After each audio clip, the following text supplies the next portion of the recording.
regulated militia being necessary to the security of a free state, the right of the people to keep and bear arms shall not be infringed. Welcome to another edition of Bearing Arms, Cam and Company. My name is Cam Edwards. Glad you're with me on the program today. If you were in the path of Hurricane Helene, I hope that you are getting ready and prepared, and hopefully, fingers crossed and knock on wood, that you make it through everything safe and sound this weekend.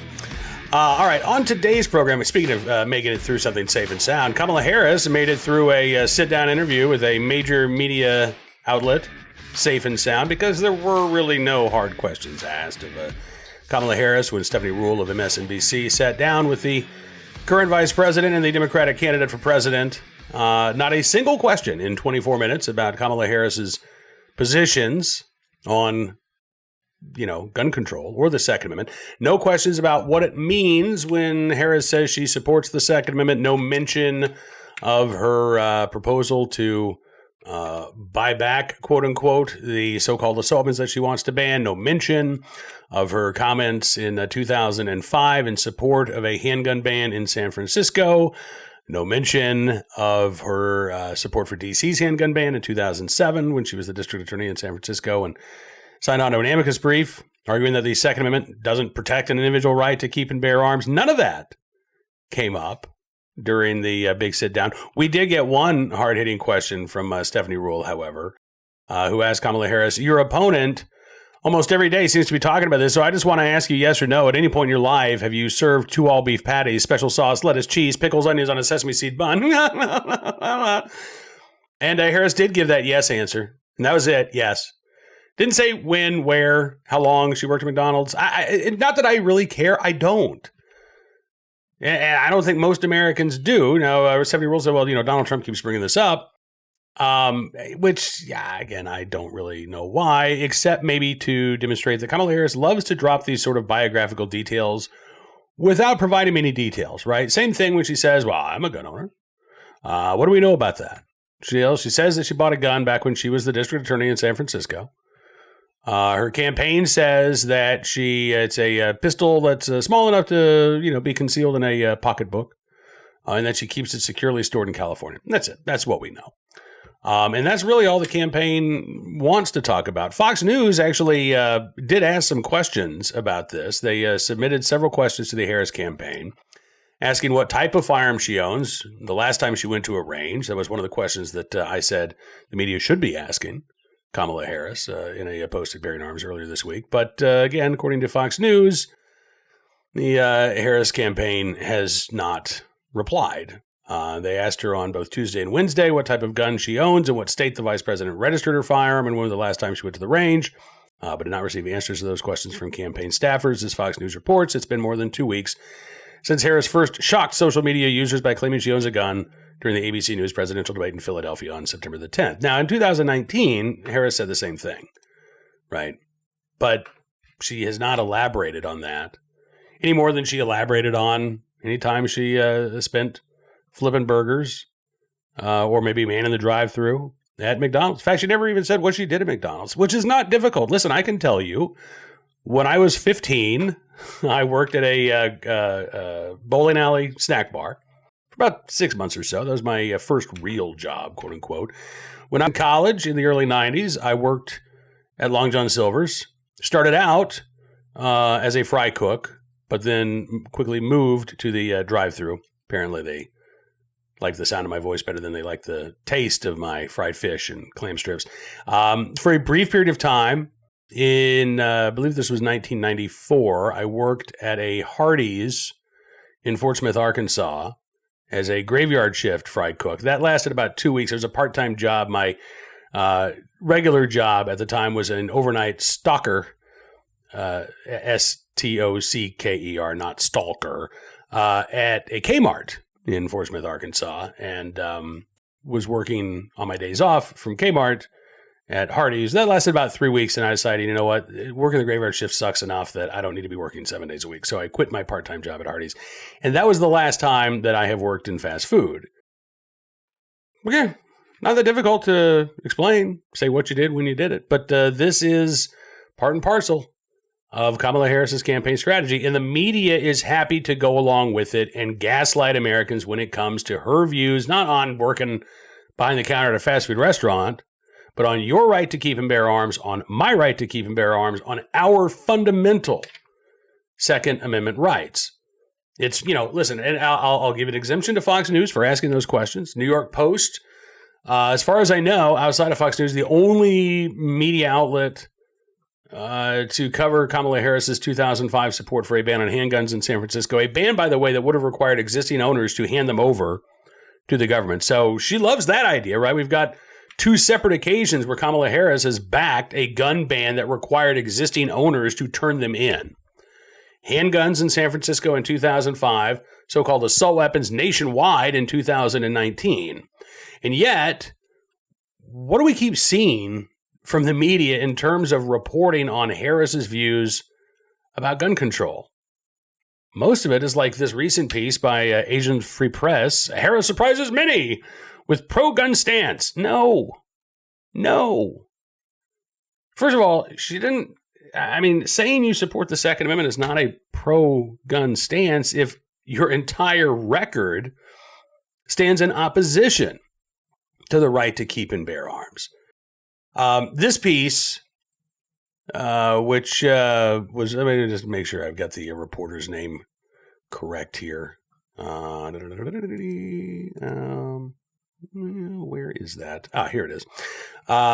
Sebastian Blanc is the editor at AFP who wrote this story. And in this story, he says, Republican presidential candidate Donald Trump has repeatedly claimed that Harris would try to take away Americans' guns in violation of the Constitution's Second Amendment. The billionaire former president has been endorsed by the powerful gun lobby group, the National Rifle Association. And then the reporter says Harris has not made any such threat. In line with most of her party, she only backs tightening of current laws. For example, requiring criminal and psychiatric background checks for all firearms purchases. Harris says she supports a ban on semi-automatic assault-style rifles, but no longer backs a mandatory buyback program. So first of all, when you support the, quote, tightening of existing laws, you are supporting new laws, right? You're not maintaining the status quo. You're saying, no, the current laws don't go far enough. We need more. The media can't even characterize Harris's support for things like a red flag law at the federal level, quote-unquote universal background checks, as new restrictions, even though that's exactly what they are. No, she just wants to tighten the existing rules. And then he came up with this whopper. Harris has the pro-controls voting bloc firmly in her camp already, which is true enough. The inroads that she needs to make are on the other side. Quoting a professor who says that because the election is so close this year, all but a dead even heat, each party, each candidate trying to pull over a few more votes to each side, whichever possible. Harris, who back in 2019 told reporters that she kept a firearm for, quote, personal safety while working as a prosecutor, thinks she'll be on target. I'm a good marksman, she once boasted. All right, listen, if we're going to talk about, I'm sorry, not we, if the media is going to talk about Kamala Harris's comments about being a good marksman in 2019, why didn't the same reporter bring up her comments in 2022, just 2 years ago, when she said that the Bruin decision, which struck down the May issue carry laws in states like New York and California as a violation of our Second Amendment rights, she said that decision defied common sense in the Constitution. Why is AFP not mentioning that in their report?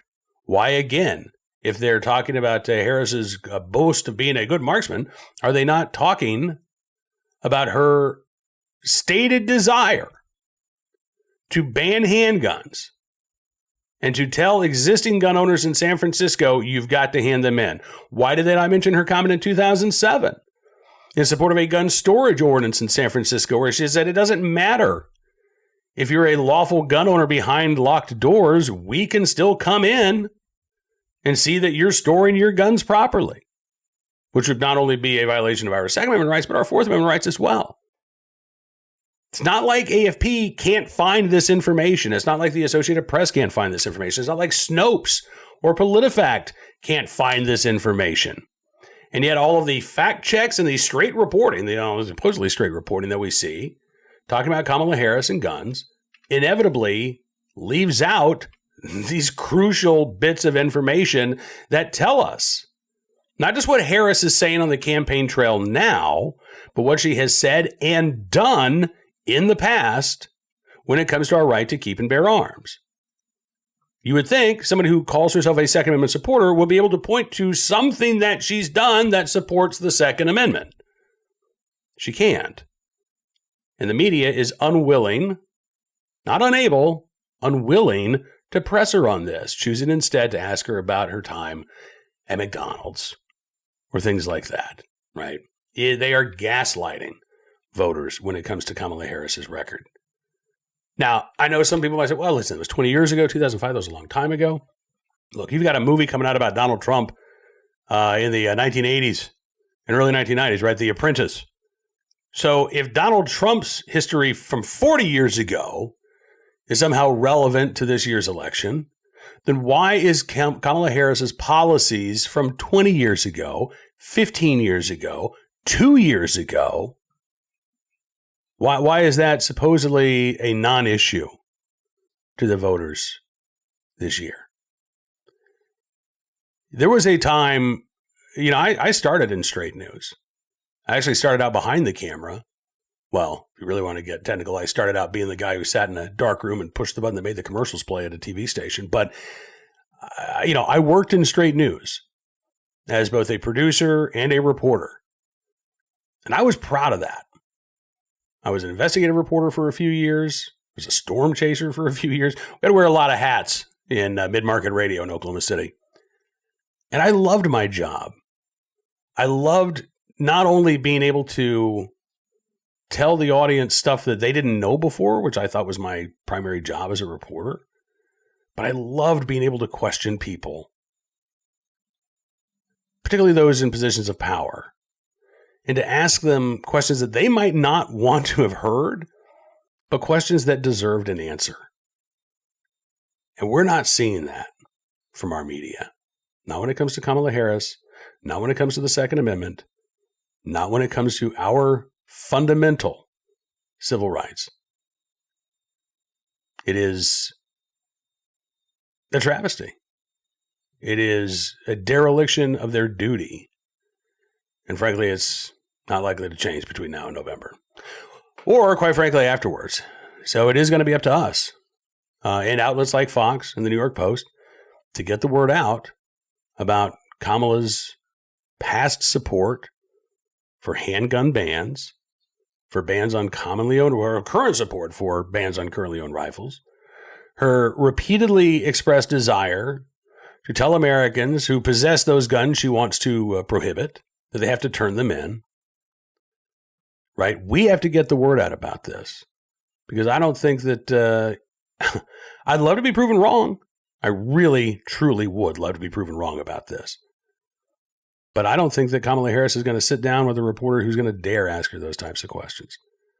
And her campaign will just refuse to respond when outlets like Fox or The Reload or Bearing Arms try to get comment about the biographical details that she wants to mention, but only, again, on her terms. And never to explain what her positions are now, what support for the Second Amendment means to her, why she supposedly no longer supports the confiscation or the buyback or the turn-ins of the guns that she would like to ban, whether or not she believes that the federal government, as she apparently believed the local government in San Francisco did, has the authority or the power to enter the homes of lawful gun owners just to make sure that they're following all the laws, no evidence of any crime being committed or anything like that. Again, these are all reasonable questions. These are pertinent questions.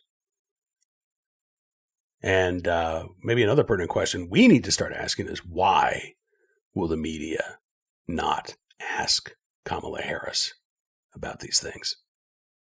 All right, moving on to today's Armed Citizen story, our good deed of the day, and our recidivist report. Let's start there with a case out of Portland, Oregon, where a Portland man accused of killing 3 people in random attacks had apparently violated the conditions of his earlier release on 30 occasions with essentially nothing to show for it. New lawsuit alleges that federal probation officers failed to supervise Joseph Kelly Banks, who violated the terms of his release, they say, at least 30 times before he was accused of fatally shooting 3 men and wounding 4 others in random attacks in 2022. The estate of one of the men killed, Mark Johnson, now suing the U.S. Probation Office charging them with negligence and wrongful death. The 55-year-old killed on the edge of Dawson Park in Portland back on March 1st, 2 years ago. According to Maxine Bernstein with The Oregonian, the spree of violence followed about 6 months of, quote, well-documented decompensation as Banks refused to take his psychiatric medications despite a violent criminal history when he was off his medicine. The group home where Banks was living repeatedly reported to his probation officer that he was skipping his meds multiple times a month, that shared concerns that he had become, quote, violent and unpredictable when off his medication. But the probation officer assigned to supervise Banks never reported the violations to a judge, according to the lawsuit, never set a hearing to address his violations, according to the lawsuit, and also, according to the litigation, never moved to consider whether or not he needed injectable medication instead of oral medication, never searched Banks' home to see if he possessed a gun, as one group home resident feared. Although, again, it's not clear if there was evidence there. Attorney Josh Lamborn, who's representing Johnson's estate, says the group home staff were telling the probation officer for months and months and months of Banks' violations, and nothing was happening. If the required action were taken on any one of these violations, Banks would have been returned to court and likely would have been back in jail. Yeah. Again, this is not the first time that we've heard about individuals repeatedly violating the terms of their probation and then going on to commit more crimes. This is not, sounds like according to the lawsuit, the fault of the local criminal justice system in Portland, which certainly has its fair share, more than its fair share of issues, right? So this is a complaint, again, at the federal level. We'll keep our eyes open for any response on the part of the federal government. But again, rather than try to fix these issues, and this happened during the Biden administration, right? This was 2 years ago. Rather than try to ensure that violent criminals actually face consequences for their actions, and that, again, those individuals who are in need of psychiatric treatment actually get the treatment that they're supposed to receive. Kamala Harris says it's your guns and your Second Amendment rights that are the problem that must be solved. Today's armed citizen story, Harris County, Texas, where the sheriff's office there says a homeowner shot and killed an alleged intruder. This was on Tuesday night, late Tuesday. According to authorities, the alleged intruder, identified as a 27-year-old, grabbed a shovel to break through a window of a home. When the homeowner grabbed a gun and shot the man multiple times, the suspect, treated by first responders, taken to a local hospital. Sheriff's office in Harris County says they believe the man was in the backyard of at least 2 or 3 other homes, but the man was on the front porch area of the home where he was shot. Authorities also said that the next-door neighbor confronted the same suspect in their own backyard. That neighbor then told the homeowner, hey, listen, there was some guy in my backyard here. Be aware. And so apparently the homeowner who ended up shooting the would-be intruder was on guard. Sheriff's authorities also tell ABC News in Houston that the alleged intruder lives within a half mile of the home where he was shot, but they haven't said if he knew any of these individuals, haven't said if he was, under the influence of any drugs or if he was suffering from any sort of mental episode. They say a grand jury will have to decide if charges will be filed, but no arrests were made. I am guessing that the grand jury is going to rule this a case of self-defense, and the homeowner will not be facing any charges. But again, we'll keep you updated on any more additional information as it comes out. And finally today, our good deed of the day, in the right place at the right time, willing and able to do the right thing. An off-duty officer in Alabama who saved a man's life at a pickleball court in the town of Fairhope. I think this is the second pickleball-related saving that we have covered in the past couple of months. I think there was another one in Chesterfield, Virginia, not long ago, where a pickleball player collapsed on the court, and there were several individuals who were able to use the recently installed external defibrillators to revive this man. Very similar in Fairhope, Alabama. Steve Whitmer is a doctor there in Fairhope, but he was off duty. He was actually hanging out of the rec center when he said he saw a man collapse on the pickleball court. He said it was not the way the morning was planned, that's for sure. He rushed over, said he could not find a pulse, but the community center did also have an AED device, so he used that in the hopes of saving the man's life. He said within a minute of doing chest compressions after the shock and the heart came back into regular, he said, let me take that back. Within a minute of doing chest compressions after the shock in the heart came back into regular and strong rhythm. You could feel the pulse. He went on to say, if you can resuscitate the person within 3 to 5 minutes, they have a 50% chance of surviving. Said as the minutes go on, because the brain's not getting blood and oxygen, the chances of survival dramatically decrease. But by the time paramedics arrived, again, the individual in question did have a heartbeat, did have a pulse, was breathing.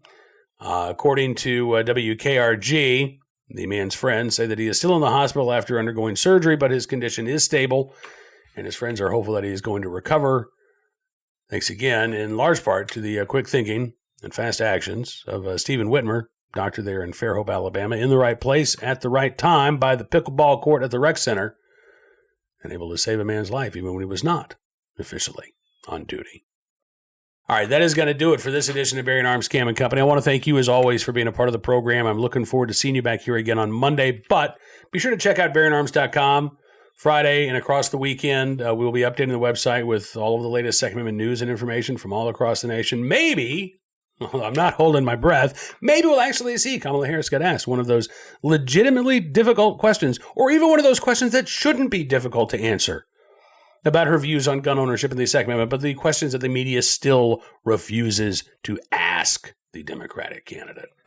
Again, I doubt we'll be seeing that, but I know that there is going to be a lot of news impacting your right to keep and bear arms. We'll have it all for you at bearingarms.com. If you're going to be at the Gun Rights Policy Conference in San Diego, California, please give a hug and say hi to all of my friends who will be there. I, unfortunately, am not able to be there in person this year. Missy's health was just so up in the air last month. I couldn't make any firm plans. It's been, knock on wood, about 4 weeks since she's had to be in the hospital. And I hope that we don't have to go back anytime soon, but still not exactly where we need to be. So my travel plans for the future are still very much up in the air. But I would love to be in San Diego this weekend in person. And I'm looking forward to checking out all of the activities online. Should be a fantastic weekend of Second Amendment activism. So again, to everybody who's going to be in San Francisco for GRPC, enjoy yourself. Have a great time. Hope you come back re-energized, refreshed, and ready to defend our right to keep and bear arms, not only in the build-up to Election Day, but in the aftermath as well. All right. Have a great weekend, everybody. We'll see you back here soon. Until then, be well, be safe, and be free.